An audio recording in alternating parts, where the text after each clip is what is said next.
22শে December আমাদের permanent ক্যাম্পাসের দাবিতে এবং অবৈধ বিওটি অপসারণের লক্ষ্যে ইউজিসির উদ্দেশ্যে লং মার্চ টু ইউজিসি পালন করেছিলাম। সেখান থেকে আমাদের 3 সদস্য বিশিষ্ট কমিটি শিক্ষা মন্ত্রণালয়ে তদন্ত কমিটি পাঠানো হয়েছিল। সেই তদন্ত কমিটি আমাদের কোনো সমাধান দিতে পারেনি।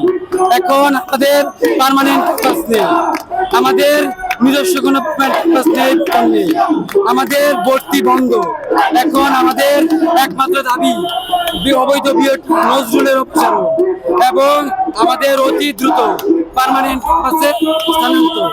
এই উদ্দেশ্যে আমাদের সর্বশেষ মাননীয় শিক্ষা মন্ত্রণালয়ে আমাদের লং মার্চ টু শিক্ষা মন্ত্রণালয় কর্মসূচি আজকের উদ্দেশ্য। আমাদের সবার উদ্দেশ্য ক্লিয়ার করে বলতে চাই, আমাদের সবার উদ্দেশ্য অবৈধ বিওটি অপসারণ এবং আমাদের দেবী পার্মানেন্ট ক্যাম্পাস।